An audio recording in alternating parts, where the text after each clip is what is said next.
Shipping container homes continue to grow in popularity, and for really good reason.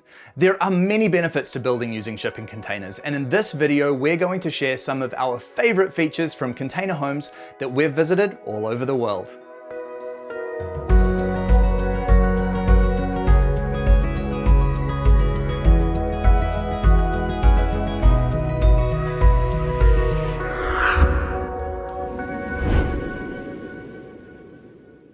One of the main reasons that many people choose to build with shipping containers is that they offer modular construction. This means that the home can be as big or as small as you choose, and expand and contract as needed. The mod house which we visited in Victoria, Australia is constructed from three 20-foot shipping containers which have been joined together to create an amazing modern home. The design that you've come up with here is really cool. Can you tell me about how you actually laid them all out like this? We wanted something that created a little bit of separation between the kitchen, dining, the study, the living, and then our sleeping quarters. So we decided to stagger them to get the best passive solar design, as well as a little bit of interest with the links and the staggering of the containers, so it looks aesthetically pleasing when you drive up as well. One of the great things with utilizing shipping containers is it is really easy just to add another one on when you need it too. Yeah, so even in that end container, we've sort of decided if we were going to extend where it would be. So even a window is positioned in a place where that's going to make it more easy to do in the future. I love that kind of future-proofing because it just goes to show you've really thought this all through. Yeah, definitely. That's kind of like the great thing with containers is they're all going to be the same size, they're all going to slot together well, and it's never going to really be out of place. It's not like you're slapping on some out of the blue extension. It's going to be quite a uniform sort of growth for the house. Of course, one of the major benefits to building with shipping containers is that they're designed to be transportable. If you're wanting to build a home in a remote location, this can be really difficult. But with shipping container homes, the build can be done off-site and the home can simply be transported to the location when ready. In the back hills of Wellington, New Zealand, we visited a stunning shipping container home which has been set up amongst some pretty unforgiving landscape. Welcome to the wilderness. It certainly is an incredibly wild spot that you have here, isn't it? It is indeed. Yes, it's quite a treat to get here. It is. And so you've built here a shipping container home. Can you tell me a little bit about why you chose to build a shipping container? Well, it's Delia really. I blame her. She was a tiny house person from way back, and she persuaded me. And I like it because you can transport it to a place like this and plonk it and be living here, you know, in 2 days, basically. There's a bit of site prep. We put down railway sleepers and we actually put railway on in the ground. There's a story here of a 40-foot container being flipped down the hill by a gust, 200-kilometre-an-hour gust. No way. Yeah. So that was a bit scary.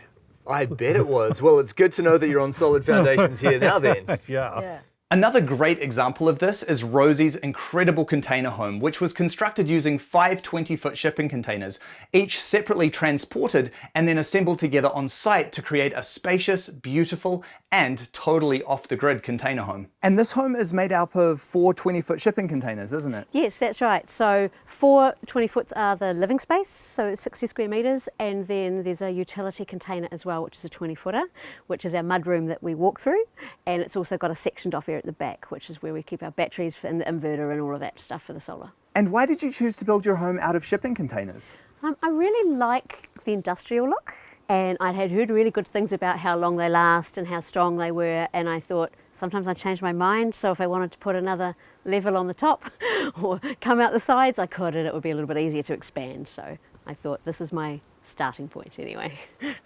Shipping containers are incredibly strong. They're also designed to be stacked on top of each other. This means that when building with shipping containers, you can get really creative with your designs. In Washington State, we visited a super creative container home, which has been built from a 40-foot shipping container with an additional 20-foot container above, creating not only a stunning living space, but also an incredible rooftop balcony. And then through here, we've got the deck. Can we take a look at that? Yes. So when we were building our container and we wanted to put the 20-footer on top of our 40-footer, we didn't want to lose any of our available living space, so we built a deck out here off our master bedroom. And it is just a little piece of heaven out here, sitting up here, having morning coffee, having dinner in the evenings. We just love looking over our valley. The view from up here is absolutely majestic. Yes, it is. We feel very blessed. Because shipping containers are already structurally sound and waterproof, this makes them a very popular choice amongst DIY builders, as the main structure is already there for you to work with. This means that they can also be a really affordable option for people looking to build their own homes. In British Columbia, we visited Lance, who incredibly was able to build his beautiful container home for under $15,000. Now this whole build, you did this all yourself, didn't you? I did it all myself. I had some friends that helped me with some trades and everything when things got tough, but for the most part I tried to do all the work myself, keep the costs down as much as possible. I just wanted to become more connected with my home too, so I really wanted to do as much as I could. For me to work on this project as a DIYer, it was very challenging, but very rewarding. I really learned a lot about myself and how I overcome problems in life. You can either walk away from a problem or you can find a way to fix it. And it allowed me to step over hurdles instead of walk away from them. And I take the skills that I learned from this project and bridge them over to my life and learning and growing as a person. So I really find that working on this project has really helped me in my life skills and my future moving forward. When working within the dimensions of a shipping container, just like any tiny house, you can often be building your home within a relatively limited amount of space. So it's still very important to put a lot of thought and consideration into how you make the space work best for you. Kim and James achieved this beautifully by building clever, multifunctional furniture into their container home to really make the best use of the space. First of all, talk to me a bit about how you approached the design of your home. Yeah, we roughed stuff up in Google SketchUp and then just sort of played around with paper really in the end. We hadn't really ever been in a tiny home before we built this, so it was quite a strange exercise. It was fun. And we certainly didn't nail it straight off the bat. You know, we had an idea and then we did work with some young architects that were starting up a firm and talked to them, and then they tweaked things and got a lot of great feedback from them. And so how does everything work underneath here with the bed and everything? What's that set up like? Okay, well, first thing we've got over here, I guess, is the step, which also doubles as a trunk. And then on the sides, we've got two long side trunks. So one each, they're both 2 meters long. And so each one of these pulls out. It's just felt on the bottom. So the felt slides on the smooth floor, and there's heaps of storage in here for clothes or whatever. The good thing about these is that they open up and you've got cushions the whole way along. So you can flip over as many of those as you need. There is a dining table down here. When we made these drawers, there's actually a space at the back of the cavity. So we chucked a little door in, not knowing what we would use it for. And eventually we made this table to fit the space. And so that comes out from there and is a fold down table that does coffee table height and dining table height and gets wider and things like that. The bed is sort of the main innovation that lets everything else work, and it is attached to the front trunk. So that pulls out from here to about there, and then we have a lockable caster here, and that's in place. Not going anywhere. And it just completely tucks out of the way when not in use. That's right. Yep. You don't really have to make it in the morning, it just rolls away. Shipping container homes are often incredibly popular amongst those who are keen to go off the grid. In Northland, New Zealand, we visited a container home with an amazing off-the-grid system, which even enables the owners to charge their electric car. And by the looks of things, you are completely off the grid here, aren't you? Yes, we are. Yeah, we have solar panels to give us power. We have a water connection with a water tank going up the hill, collecting rainwater. That's it. And I have to say, I am super impressed because this has got to be the first small home that I've ever visited, which is actually charging an electric vehicle off of the solar system. How did you manage that? It wasn't planned in the beginning. Well, we designed the solar system to last us for a long while. So the degradation of what the solar panels can give over 20 years is quite a bit. So we had to size up the solar cells. Over summer, we have just too much energy, and just made sense to switch to a car which can use that energy, so we're not wasting it when it's produced. So what size solar system are you running to be able to charge the vehicle? It's a 3.5 kilowatts system at maximum output. The car really only needs 1.7 kilowatts, so we could run it off a smaller one. Plus we can kind of balance the solar cells and the batteries if need be. So it doesn't have to shine full on to actually charge the car. It would just deplete the house batteries a bit. Another interesting thing to consider is that shipping containers are designed to be shipped internationally. For that reason, Shipwright Evans has cleverly designed his beautiful container home within the dimensions of the container itself, keeping the structure of the container completely intact by not cutting new holes for doors and windows. This means that his home can still easily be loaded onto a boat and shipped absolutely anywhere in the world.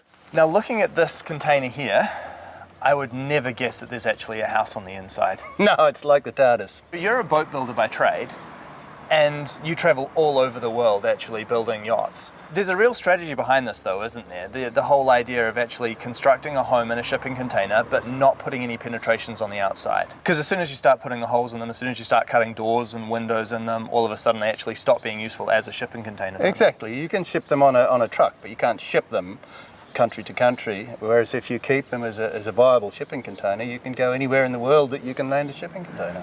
When working with shipping containers, there are advantages and disadvantages, just like anything.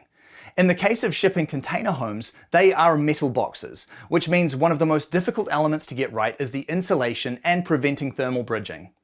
On the south coast of Australia, we visited an amazing home which cleverly insulated and reclad the exterior of the container, allowing for greater insulation. This design also meant that on the interior of the home, the containers could remain exposed, creating a super cool industrial look. So obviously one of the big limitations when we are talking about a shipping container is the thermal performance. So how did you work around that when it came to insulating the home? We decided to actually insulate the home externally, so wrap the insulation externally in the building. So there's two advantages of doing that. The first is we could actually increase the amount of bulk in the insulation externally, so we could use more insulation to improve that thermal performance and get a higher R value.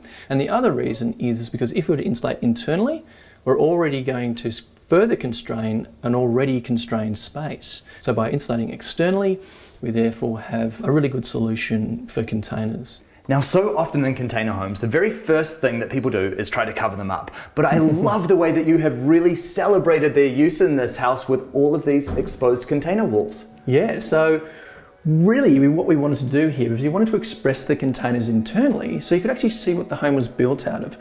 We had this kind of, I suppose, minimalist aesthetic because we wanted to make sure that we use materials in an honest way and that we express them in that honest way so that you could see precisely what it was built out of. I think it's still built very beautifully, but I don't think having a fairly industrial aesthetic means it has to be cold and uninviting. I think we can design homes in a way where we use interesting materials and they can still be quite welcoming. In our travels around the world exploring the tiny house movement, shipping container homes still remain some of our absolute favorites.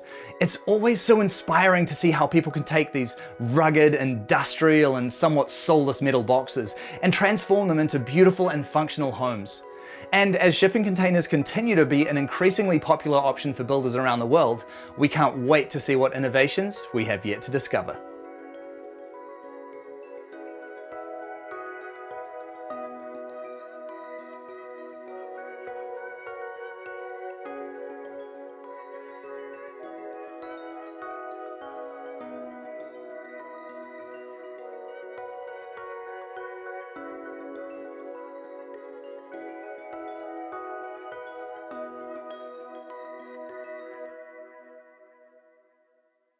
I'd like to say a huge thank you to Skillshare for sponsoring this video and helping to support our channel. Skillshare is an incredible online learning community with thousands of inspiring classes for creators. If you love to learn, then you're going to love Skillshare. Skillshare has courses in a huge variety of topics, so whatever you're interested in, chances are Skillshare will have a course that you will want to know about. I've been stuck in lockdown now for 3 months, and it has not been an easy time for me to stay productive and motivated, especially when everything in the world seems so uncertain.